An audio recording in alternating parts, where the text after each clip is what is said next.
Good morning. Everybody looks bright and happy and peppy and bursting with love. No? Today is Friday. I hope you all have big plans for the weekend. But can you have a weekend if you didn't have a weekday? Philosophical questions.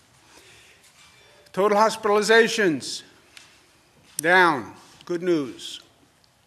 14,200. All the evidence suggests we're on the downside of the curve. We're headed down. Net change in hospitalizations is down.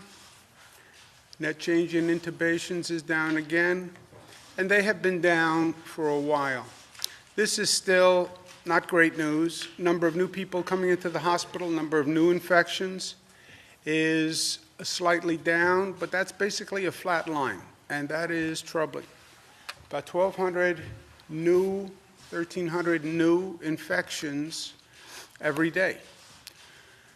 Number of lives lost is still heartbreaking news, 422. Again, this is at an unimaginable level, and it's dropping somewhat, but it's still devastating news. The question we're watching now is we hit the high point, we're on the way down. How fast does that number come down?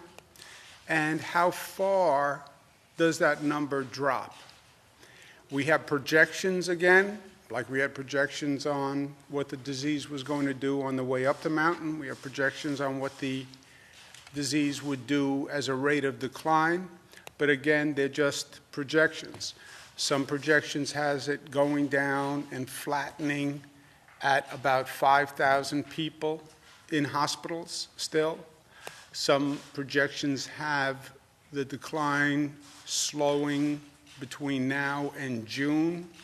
But these are, again, all projections, just like they had projections as to how fast and how far the disease would increase. Those projections, as we know, were wrong. Well, they weren't wrong. We didn't hit those projections because of our actions, because of what we did, because of what the federal government did. Luckily, the disease did not go as high as they thought in the projections.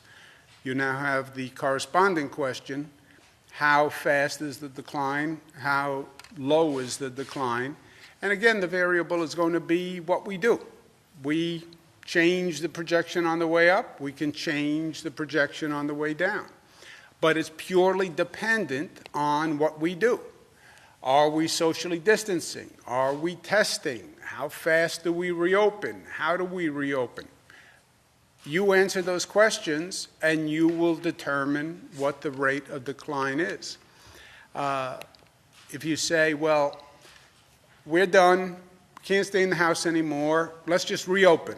Just start business tomorrow. Let's go. What happens?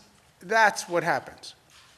All the progress we made is gone, and all experts, or virtually all experts, will say not only does the virus spread increase, but it increases to a higher point than we had increased the first time. Again, this is a remarkably effective virus at spreading and growing. So I know everyone's impatient. Let's just reopen. That's what happens if we just reopen. So we have to be smart.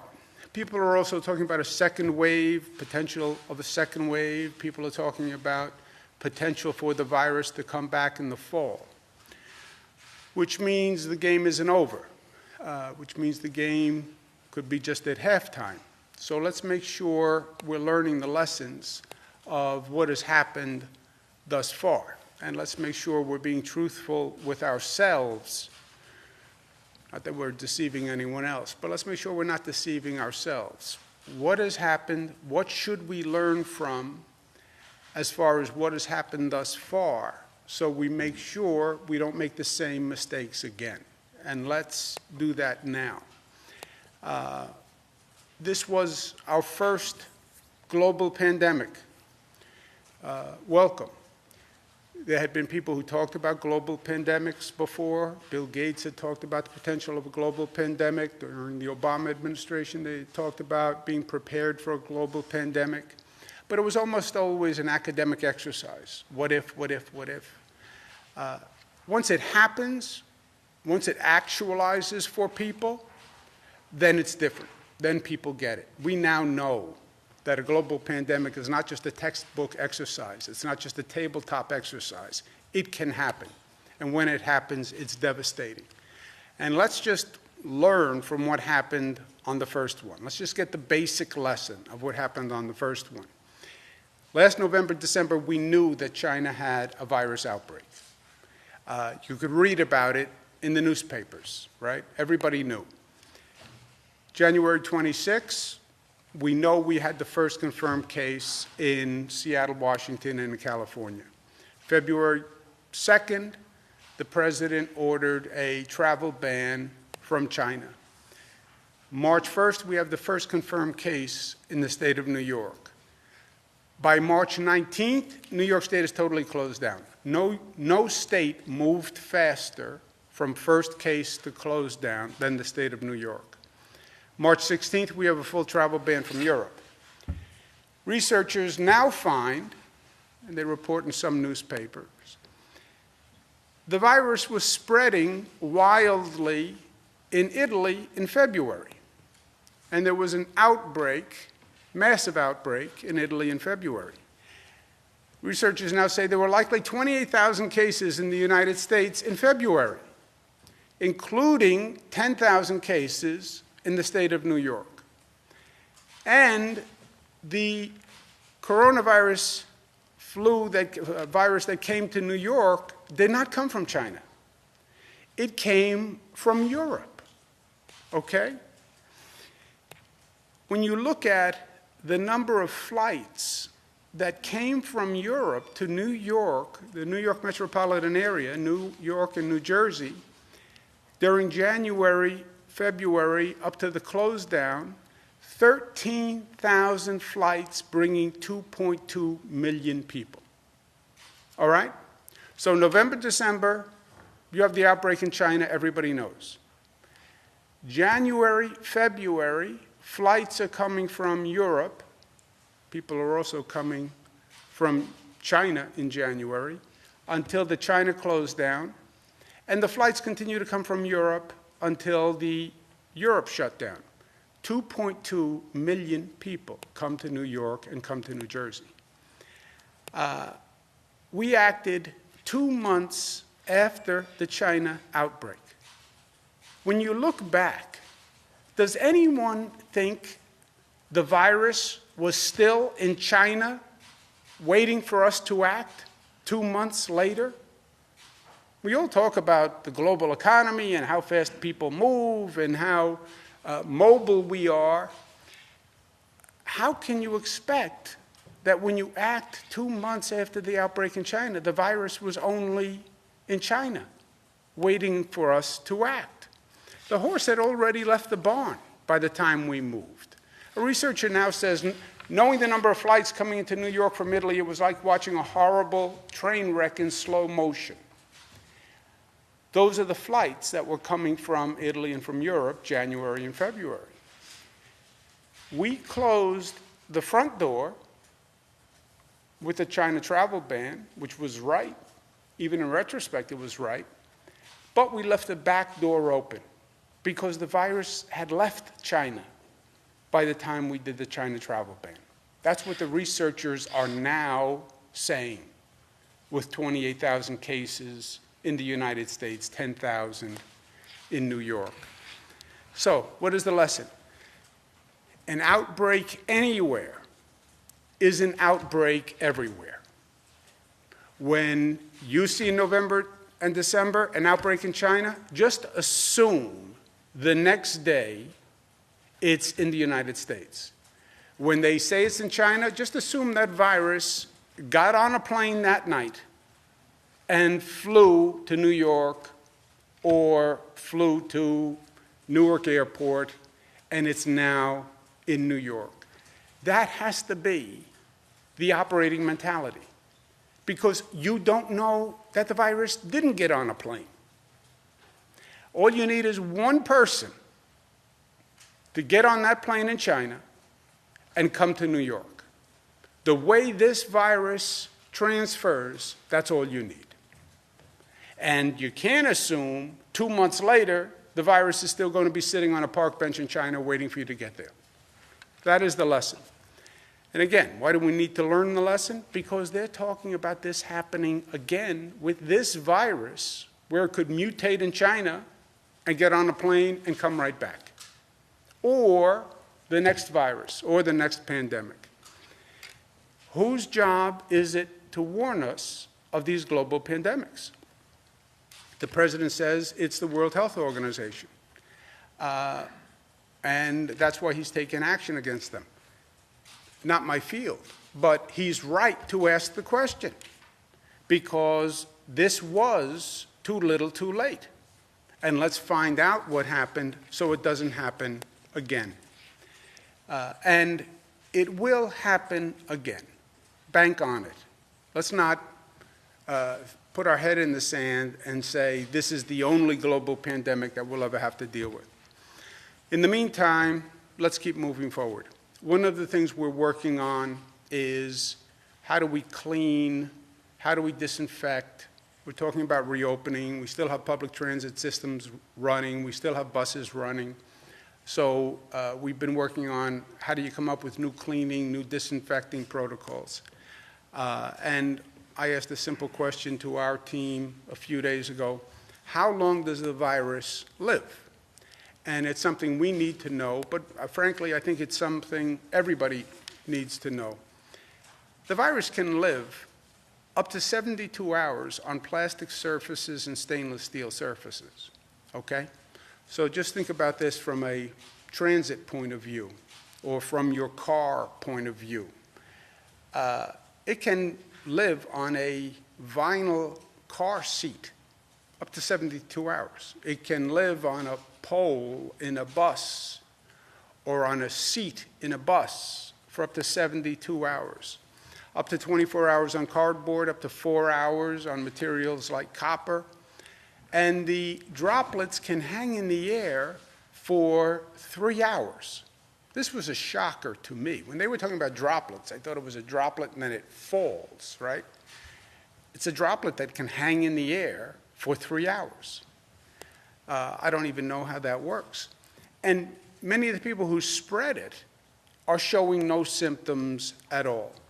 So just factor that in your daily life when you're going through your own precautions. We're also going to do the state finance report this week. And what you're going to see is what we expected, roughly a $13.3 billion shortfall from our forecast. Total effect over the period of the financial plan is $61 billion. Now, what happened? New York State was not, quote unquote, in trouble before this happened. New York State was very, very strong before this happened. Our economy was growing. It was growing at a very high rate. Our government spending has been at record lows. The spending increases. Our taxes today are lower than the day I took office. Oh, you're a Democrat. How can that be? They're numbers. Tax rates on individuals, businesses are lower today than the day I took office. Every tax rate, as incredible as that sounds, is lower today than the day I took office. So the state's finances were very, very strong. And then this economic tsunami hits, and you shut down all the businesses, everybody stays home, they're not getting a paycheck, they feel like economic anxiety. The consequence to the state is the revenue projections are way down. What do we do about it? Some people have suggested, well, states should declare bankruptcy. I think, as I said yesterday, it's a really dumb idea. People are trying to talk about bringing the economy back, reopen, we have to get the economy moving again. And then, rather than provide financial aid to the states that got hit by this economic tsunami through no fault of their own, suggestion was made, states should declare bankruptcy. Few problems with that premise.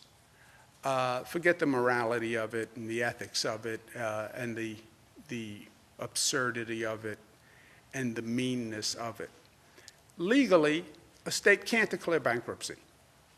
You would need a federal law allowing states to declare bankruptcy. So to the Senate that proposed it, I say, pass a law allowing states to declare bankruptcy. I dare you. And let the president sign that bill that says, I give the states the legal ability to declare bankruptcy. It's your suggestion, Senator McConnell. Pass the law. I dare you. And then go to the president and say, sign this bill allowing states to declare bankruptcy. You want to send a signal to the markets that this nation is in real trouble? You want to send an international message that the economy is in turmoil? Do that. Allow states to declare bankruptcy legally because you passed the bill. It'll be the first time in our nation's history that that happened. I dare you to do that. And then we'll see how many states actually take you up on it. I know I wouldn't. But if you believe what you said, and you have the courage of conviction because you're a man of your word, pass that bill if you weren't just playing politics. We'll see how long it takes him to do it. Also moving on, voting, we still have elections in the midst of all this chaos. We've seen elections held where we had people on lines for a long period of time. It makes no sense to me to tell people you have to put your life at risk, violate social distancing to come out to vote. So we passed an executive order that said you can vote by absentee. Today I'm asking the Board of Elections to send every New York voter what's called automatically receives a postage-paid application for a ballot. If you want to vote, we should send you a ballot so you can vote, so you don't have to come out and get online. And then looking ahead, more testing, and we are making great progress on that. New York State is doing more tests than any state in the country right now. New York State is doing more tests than any country per capita on the globe right now. That is what will educate our moving forward. Watch the spread of the virus. It's getting warmer. More people are going to be coming out of their homes. That's going to happen naturally. Watch that spread. Testing gives you those numbers on an ongoing basis. Maintain social distancing. Also, plan on a reopening, and not just reopening what was. We went through this horrific experience. It should be a period of growth. It should be a period of reflection. If we're smart and we use it that way, there are lessons to learn here. If we're smart and we have the courage to look in the mirror. We went through 9/11. We were the smarter for it. We went through World War II. We were the better for it. We went through Superstorm Sandy. We learned. We grew. We were the better for it. We should do the same thing here. People have totally changed their lifestyle. What did we learn? How do we have a better healthcare system that can actually handle public health emergencies? How do we have a better transportation system? How do we have a smarter telemedicine system? How do we use technology in education better? Why do some children have to go to a parking lot to get Wi-Fi to do their homework? How do we learn from this, and how do we grow? And let New York lead the way, because we are New York tough. But New York tough, when they say we're tough, yeah, we're tough. But we think tough incorporates being smart and being disciplined and being unified and being loving. Last point I want to make is, and this is just personal, it's not factual. My grandmother on my father's side, Mary, was a beautiful woman, but tough. She was a tough lady. She was New York tough. Gone through the Depression, early immigrant, worked hard all her life, and she was a little rough-hewn. She was rough-hewn. And I would say to her, you know, Grandma, met this girl, met this guy, they're really nice. And she would say, nice. How do you know they're nice? It's easy to be nice when everything is nice. I said, Grandma, what does that mean? She said, you know when you know if they're nice? When things get hard, that's when you know if they're nice. And I never really got it. But her point was, it's easy to be nice and kind and affable when everything is easy. You really get to see people and get to see character when things get hard. And when the pressure is on, is when you really get to see true colors of a person and see what they're made of. It's almost as if the pressure just forces their character, and the weaknesses explode or the strengths explode. And that's what we've gone through. This has been hard. It's put everyone under pressure. And you've really seen what people are made of. And you've really had a snapshot of what individuals are made of and what we are made of as a collective. And personally, I'll tell you the truth, some people break your heart. They just break your heart. People who I thought would rise to the occasion, people who I thought were strong, under pressure, they just crumbled. They just crumbled. On the other hand, you see people who you didn't expect anything from, who just rise to the occasion. And you see the best and you see the worst. You just see the best and the worst of humanity just comes up to the surface. On both ends, everything gets elevated. The strength in people and the weakness in people. The beauty in people and the ugliness in people. You see both. For me, the beauty you see and the strength that you see compensates and balances for the weakness. And I get inspired by the strength so I can tolerate the heartbreak of the weakness. Here's a letter that I received that just sums it up. Dear Mr. Cuomo, I seriously doubt that you will ever read this letter, as I know you are busy beyond belief with the disaster that has befallen our country. We are a nation in crisis. Of that, there is no doubt. I am a retired farmer hunkered down in northeast Kansas with my wife, who has but one lung and occasional problems with her remaining lung. She also has diabetes. We are in our 70s now, and frankly, I am afraid for her. Enclosed, find a solitary N95 mask left over from my farming days. It has never been used. If you could, would you please give this mask to a nurse or doctor in your state? I have kept 4 masks for my immediate family. Please keep on doing what you do so well, which is to lead. Sincerely, Dennis and Sharon. A farmer in northeast Kansas. His wife has one lung and diabetes. He has 5 masks. He sends 1 mask to New York for a doctor or a nurse, keeps 4 masks. You want to talk about a snapshot of humanity. You have 5 masks. What do? Do you keep all 5? Do you hide the 5 masks? Do you keep them for yourselves or others? No.